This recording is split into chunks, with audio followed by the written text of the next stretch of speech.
ओम शांति। 30 जनवरी 2026 के ईश्वरीय महावाक्य। पहले एक नजर मुरली के मुख्य पॉइंट पर।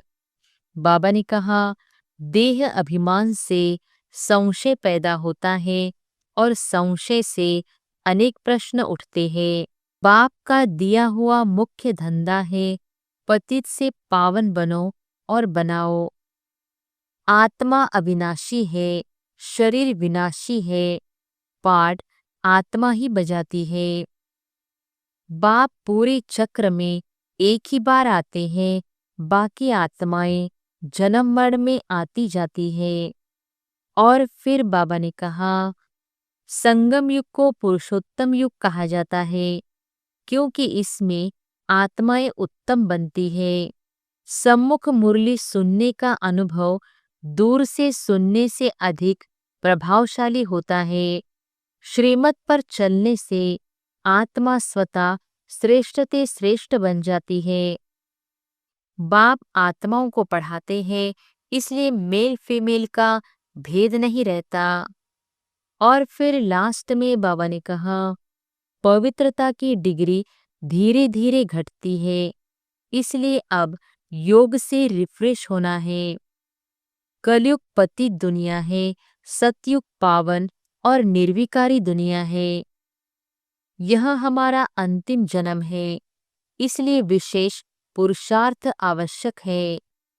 माया बार बार भूल कराती है, इसलिए निरंतर अभ्यास जरूरी है। और अब सुनते हैं महावाक्यों को विस्तार से। मुरली का सार। मीठे बच्चे, सारे कल्प का यह है सर्वोत्तम कल्याणकारी संगम योग। इसमें तुम बच्चे याद की सैक्रिन से सतोप्रधान बनते हो। प्रश्न है, अनेक प्रकार के प्रश्नों की उत्पत्ति का कारण तथा उन सबका निवारण क्या है? उत्तर है, जब देह अभिमान में आते हो तो संशय पैदा होता है और संशय उठने से ही अनेक प्रश्नों की उत्पत्ति हो जाती है। बाबा कहते, मैंने तुम बच्चों को जो धंधा दिया है, पतित से पावन बनो और बनाओ। इस धंधे में रहने से सब प्रश्न खत्म हो जाएंगे। गीत है, तुम्हें पाके हमने जहां पा लिया है, जमी तो जमी आसमां पा लिया है। ओम शांति। मीठे मीठे रूहानी बच्चों ने गीत सुना। यह किसने कहा? मीठे मीठे रूहानी बच्चे। जरूर रूहानी बाप ही कह सकते हैं। मीठे मीठे रूहानी बच्चे अभी सम्मुख बैठे हैं और बाप बहुत प्यार से समझा रहे हैं। अब तुम जानते हो, सिवाय रूहानी बाप के सर्व को सुख शांति देने व सर्व को इस दुख से लिबरेट करने वाला दुनिया भर में और कोई मनुष्य हो नहीं सकता। इसलिए दुख में बाप को याद करते रहते हैं। तुम बच्चे सम्मुख बैठे हो, जानते हो, बाबा हमको सुखधाम के लायक बना रहे हैं। सदा सुखधाम का मालिक बनाने वाले बाप के सम्मुख आए हैं। अभी समझते हो, सम्मुख सुनने और दूर रहकर सुनने में बहुत फर्क है। मधुबन में सम्मुख आते हो। मधुबन मशहूर है। मधुबन में उन्होंने श्री कृष्ण का चित्र दिखाया है, परंतु श्री कृष्ण तो है नहीं। तुम बच्चे जानते हो, यहाँ तो घड़ी घड़ी अपने को आत्मा निश्चय करना है, इसमें मेहनत लगती है। मैं आत्मा बाप से वर्षा ले रही हूँ। बाप एक ही समय आते हैं सारे चक्र में। यह कल्प का सुहावना संगम युग है, इसका नाम रखा है पुरुषोत्तम। यही संगम युग है जिसमें सभी मनुष्य मात्र उत्तम बनते हैं। अभी तो सभी मनुष्य मात्र की आत्माएं तमोप्रधान है, सो फिर सतोप्रधान बनती है। सतोप्रधान है तो उत्तम है। तमोप्रधान होने से मनुष्य भी कनिष्ठ बनते हैं। तो अब बाप आत्माओं को सम्मुख बैठ समझाते हैं। सारा पाठ आत्मा ही बजाती है, न कि शरीर। तुम्हारी बुद्धि में आ गया है कि हम आत्मा असल में निराकारी दुनिया व शांतिधाम में रहने वाले हैं। यह किसको भी पता नहीं है, न खुद समझा सकते हैं। तुम्हारी बुद्धि का अब ताला खुला है, तुम समझते हो। बरोबर आत्माएं परमधाम में रहती है। वह है इनकारपोरियल वर्ल्ड, यह है कारपोरियल वर्ल्ड। यहाँ हम सब आत्माएं एक्ट्रेस पाठधारी है। पहले पहले हम पाठ बजाने आते हैं, फिर नंबरवार आते जाते हैं। सभी एक्ट्रेस इकट्ठे नहीं आ जाते, भिन्न भिन्न प्रकार के एक्ट्रेस आते जाते हैं। सब इकट्ठे तब होते जब नाटक पूरा होता है। अभी तुमको पहचान मिली है, हम आत्मा असुल शांतिधाम के रहिवासी हैं। यहाँ आते हैं पाठ बजाने।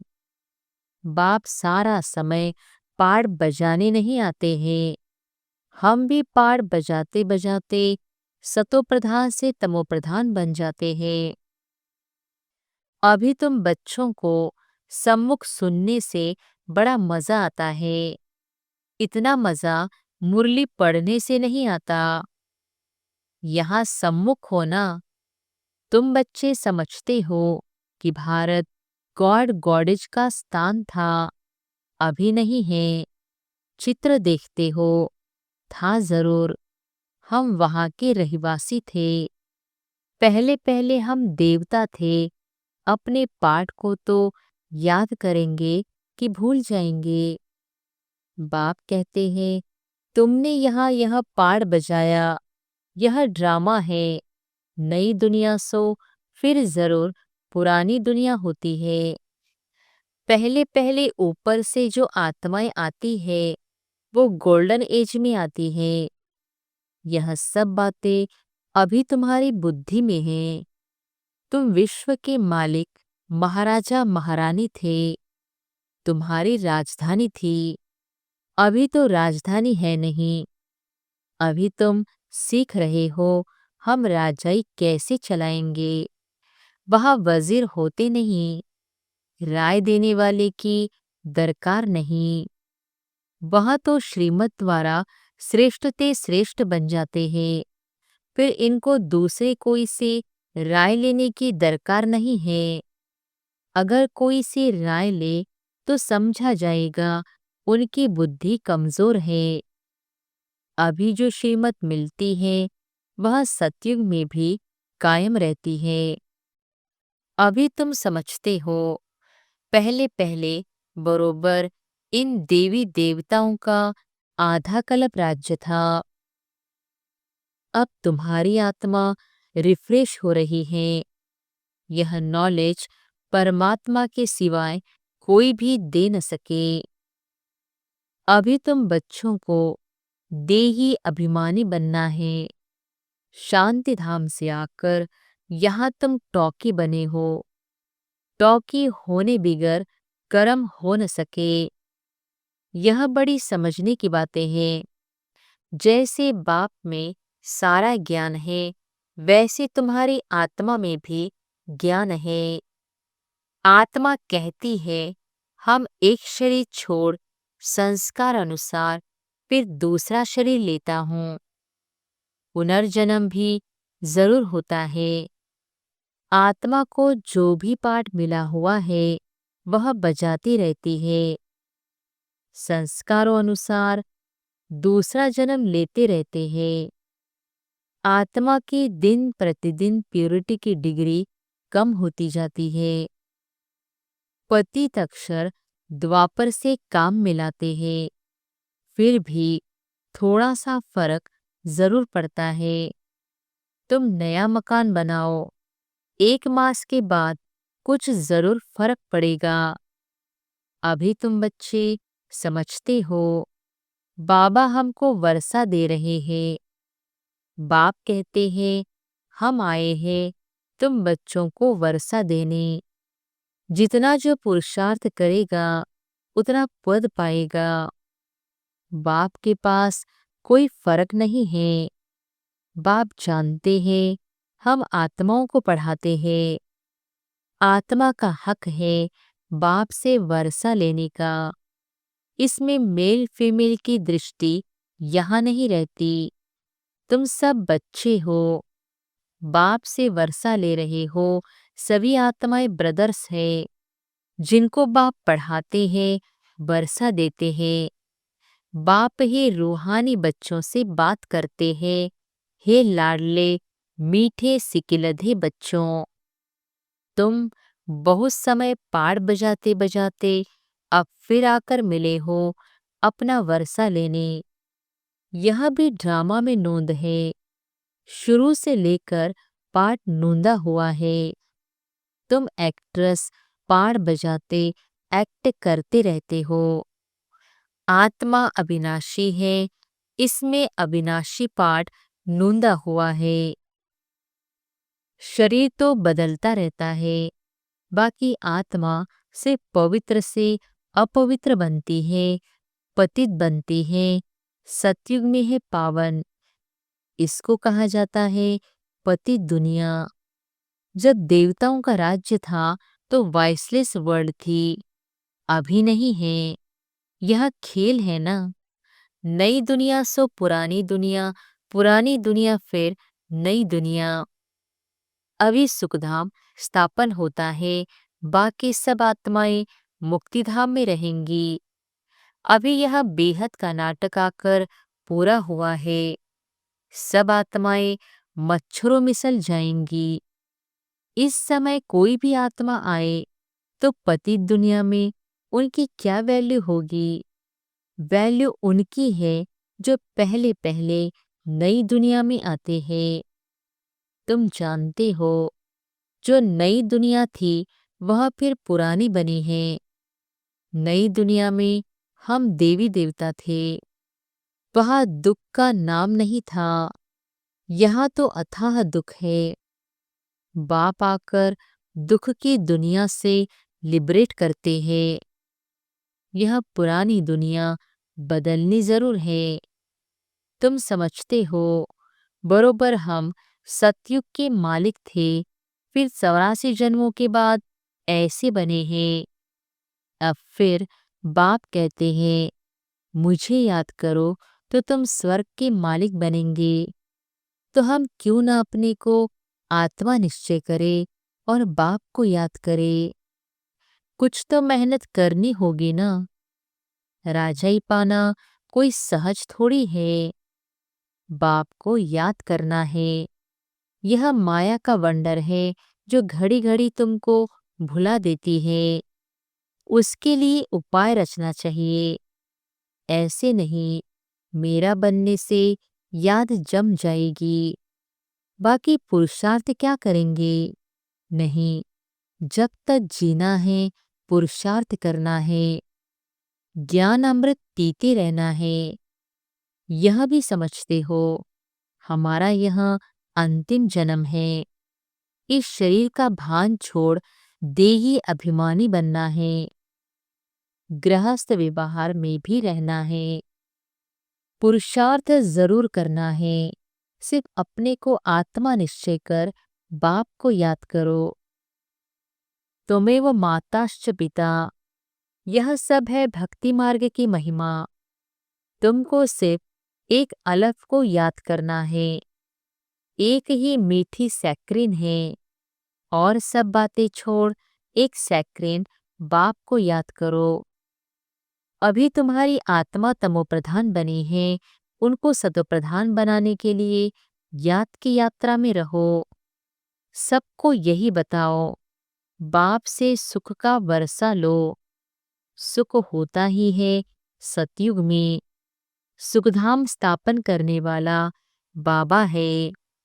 बाप को याद करना है बहुत सहज, परंतु माया का अपोजिशन बहुत है। इसलिए कोशिश कर मुझ बाप को याद करो तो खाद निकल जाएगी। सेकंड में जीवन मुक्ति गाया जाता है। हम आत्मा रूहानी बाप के बच्चे हैं, वहाँ के रहने वाले हैं। फिर हमको अपना पार्ट रिपीट करना है। इस ड्रामा के अंदर सबसे जास्ती हमारा पार्ट है। सुख भी सबसे जास्ती हमको मिलेगा। बाप कहते हैं तुम्हारा देवी देवता धर्म बहुत सुख देने वाला है और बाकी सब शांति धाम में ऑटोमेटिकली चले जाएंगे। हिसाब किताब चुकतू कर। जास्ती विस्तार में हम क्यों जाए? बाप आते ही हैं सबको वापस ले जाने। मच्छरों सदृश सबको ले जाते हैं। सतयुग में बहुत थोड़े होते हैं। यह सारी ड्रामा में नोंद है। शरीर खत्म हो जाएंगे। आत्मा जो अविनाशी है वह हिसाब किताब चुकतू कर चली जाएगी। ऐसे नहीं कि आत्मा आग में पड़ने से पवित्र होगी। आत्मा को याद रूपी योग अग्नि से ही पवित्र होना है। योग की अग्नि है यह। उन्होंने फिर नाटक बैठ बनाए हैं। सीता आग से पार हुई। आग से कोई थोड़ी ही पावन होता है। बाप समझाते हैं तुम सब सीताएं इस समय पतित हो, रावण के राज्य में हो। अब एक बाप की याद से तुमको पावन बनना है। राम एक ही है। अग्नि अक्षर सुनने से समझते हैं आग से पार हुई। कहाँ योग अग्नि, कहाँ वहाँ। आत्मा परमपिता परमात्मा से योग रखने से ही पतित से पावन होगी। रात दिन का फर्क है।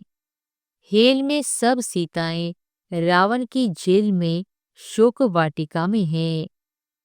यहाँ का सुख तो कागविष्टा के समान है, भेंट की जाती है। स्वर्ग के सुख तो अथाह है।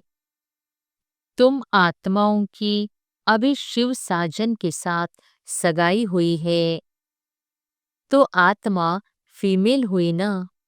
शिव बाबा कहते हैं सिर्फ मुझे याद करो तो तुम पावन बन जाएंगे। शांति धाम जाए फिर सुखधाम में आ जाएंगे। तो बच्चों को ज्ञान रत्नों से झोली भरनी चाहिए। कोई भी प्रकार का संशय नहीं ले आना चाहिए। देह अभिमान में आने से फिर अनेक प्रकार के प्रश्न उठते हैं। फिर बाप जो धंधा देते हैं वह करते नहीं हैं। मूल बात है हमको पतित से पावन बनना है। दूसरी बातें छोड़ देनी चाहिए। राजधानी की जैसी रस्म रिवाज होगी वह चलेगी। जैसे महल बनाए होंगे वैसे बनाएंगे। मूल बात है पवित्र बनने की। बुलाते भी है हे पतित पावन। पावन बनने से सुखी बन जाएंगे। सबसे पावन है देवी देवताएं। अभी तुम 21 जन्म के लिए सर्वोत्तम पावन बनते हो, उसको कहा जाता है संपूर्ण निर्विकारी पावन। तो बाप जो श्रीमत देते हैं उस पर चलना चाहिए। कोई भी संकल्प उठाने की दरकार नहीं। पहले हम पतित से पावन तो बने। पुकारते भी हैं हे पतित पावन। जरूर समझते कुछ भी नहीं, परंतु समझते कुछ भी नहीं, यह भी नहीं जानते पतित पावन कौन है। यह है पतित दुनिया, वह है पावन दुनिया। मुख्य बात है ही पावन बनने की। पावन कौन बनाएंगे यह कुछ भी पता नहीं। पतित पावन कहे बुलाते हैं, परंतु बोलो तुम पतित हो तो बिगड़ पड़ेंगे। अपने को विकारी कोई भी समझते नहीं। कहते हैं गृहस्थी में तो सब थे। राधे कृष्ण लक्ष्मी नारायण को भी बच्चे थे ना, लेकिन वहां योगबल से बच्चे पैदा होते हैं यह भूल गए हैं। उनको वॉइसलेस वर्ल्ड स्वर्ग कहा जाता है। वहां है शिवालय। बाप कहते हैं पति दुनिया में एक भी पावन नहीं। यह बाप तो बाप, टीचर और सद्गुरु है जो सबको सद्गति देते हैं। वह तो एक गुरु चला गया तो फिर बच्चे को गद्दी देंगे। अब वह कैसे सद्गति में ले जाएंगे? सर्व का सद्गति दाता है ही एक। सतयुग में सिर्फ देवी देवता होते हैं, बाकी इतनी सब आत्माएं शांति धाम में चली जाएंगी। रावण राज्य से छूट जाते हैं। बाप सबको पवित्र बनाकर ले जाते हैं। पावन से फिर फट से कोई पतित नहीं बनते हैं, नंबरवार उतरते हैं। सतो प्रधान से सतो, रजो, तमो। तुम्हारी बुद्धि में 84 जन्मों का चक्र बैठा है। तुम जैसे अब लाइट हाउस हो, ज्ञान से इस चक्र को जान गए हो कि यह चक्र कैसे फिरता है। अभी तुम बच्चों को और सबको रास्ता बताना है। सब नैयाएं हैं, तुम पायलट हो, रास्ता बताने वाले। सबको बोलो आप शांतिधाम सुखधाम को याद करो, कलयुग दुखधाम को भूल जाओ। अच्छा, मीठे मीठे सिकिलधे बच्चों प्रति मात पिता बाप दादा का याद प्यार और गुड मॉर्निंग। रूहानी बाप की रूहानी बच्चों को नमस्ते। धारणा के लिए मुख्य सार। पहली पॉइंट, जब तक जीना है ज्ञान अमृत पीते रहना है। अपनी झोली ज्ञान रत्नों से भरनी है। संशय में आकर कोई प्रश्न नहीं उठाने हैं। दूसरी पॉइंट, योग अग्नि से आत्मा रूपी सीता को पावन बनाना है। किसी बात के विस्तार में जास्ते न जाकर देही अभिमानी बनने की मेहनत करनी है। शांतिधाम और सुखधाम को याद करना है। वरदान है सदा मनन द्वारा मगन अवस्था के सागर में समाने का अनुभव करने वाले अनुभवी मूर्त भव। सदा मनन द्वारा मगन अवस्था के सागर में समाने का अनुभव करने वाले अनुभवी मूर्त भव। अनुभवों को बढ़ाने का आधार है मनन शक्ति। मनन वाला स्वतः मगन रहता है। मगन अवस्था में योग लगाना नहीं पड़ता, लेकिन निरंतर लगा रहता है। मेहनत नहीं करनी पड़ती। मगन अर्थात मोहब्बत के सागर में समाया हुआ, ऐसा समाया हुआ जो कोई अलग कर नहीं सकता। तो मेहनत से छूटो। सागर के बच्चे हो तो अनुभवों के तालाब में नहीं नहाओ, लेकिन सागर में समा जाओ, तब कहेंगे अनुभवी मूर्त। स्लोगन है ज्ञान स्वरूप आत्मा वह है जिसका हर संकल्प हर सेकंड समर्थ हो। ज्ञान स्वरूप आत्मा वह है जिसका हर संकल्प हर सेकंड समर्थ हो। अव्यक्त इशारे। इस अव्यक्ति मास में बंधन मुक्त रहे जीवन मुक्त स्थिति का अनुभव करो।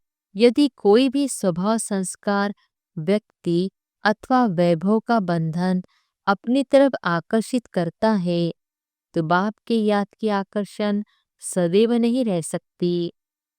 कर्मातीत बनना माना सर्व कर्म बंधनों से मुक्त। न्यारे बन प्रकृति द्वारा निमित्त मात्र कर्म कराना। यह न्यारे बनने का पुरुषार्थ बार बार करते रहो। सहज और स्वतः यह अनुभूति हो कि कराने वाला और करने वाली यह कर्मेंद्रियां है ही अलग। अच्छा, ओम शांति।